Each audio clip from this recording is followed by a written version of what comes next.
गुरुपौर्णिमेच्या आपणास हार्दिक शुभेच्छा. चला तर मग गुरुपौर्णिमेचं महत्त्व थोडक्यात जाणून घेऊ.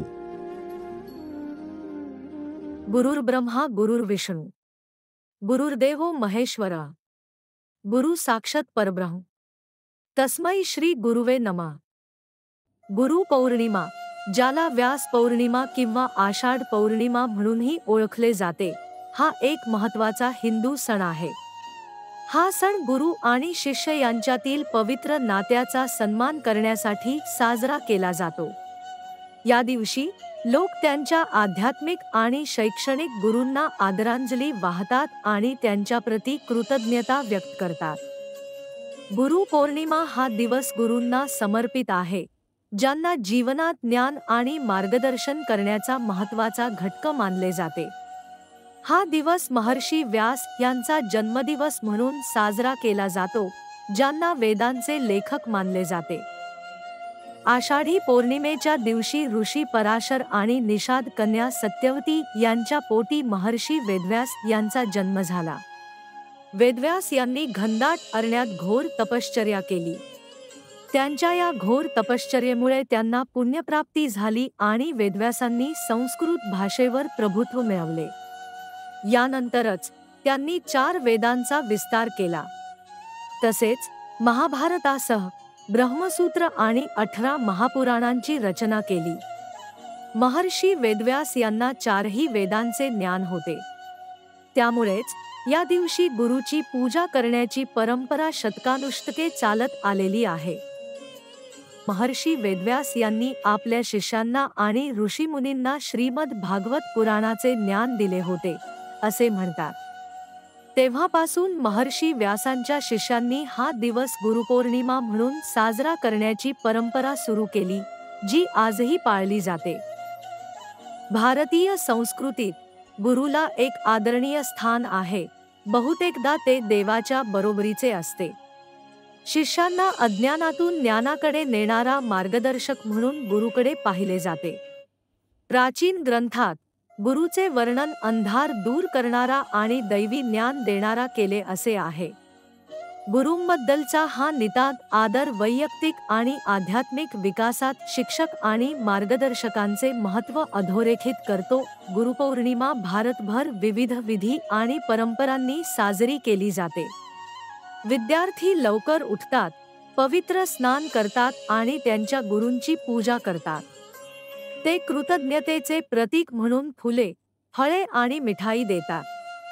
त्यांच्या शिक्षकांचा सन्मान करण्यासाठी प्रार्थना आणि ध्यानात गुंततात. विद्यार्थ्यांनी त्यांच्या शिक्षकांना भेटवस्तू देणे आणि त्यांचे आशीर्वाद घेणे याद्वारे भारतात गुरुपौर्णिमा साजरी केली जाते. शाळा आणि महाविद्यालयांमध्ये गुरुपौर्णिमा मोठ्या उत्साहात साजरी केली जाते. विशेष संमेलने आणि कार्यक्रम आयोजित केले जातात, जेथे विद्यार्थी त्यांच्या शिक्षकांबद्दल कृतज्ञता व्यक्त करण्यासाठी नृत्य आणि गाणी सादर करतात. शिक्षकांवर भाषण देऊन त्यांचा सन्मान केला जातो आणि त्यांच्या योगदानाची कबुली देण्यासाठी पुरस्कार दिले जातात. आश्रम आणि आध्यात्मिक केंद्रांमध्ये गुरुपौर्णिमा हा एक महत्त्वाचा कार्यक्रम मानला जातो. आध्यात्मिक प्रवचने ऐकण्यासाठी, मंत्रोच्चार करण्यासाठी आणि सत्संगांमध्ये भाग घेण्यासाठी भक्त जमा होतात.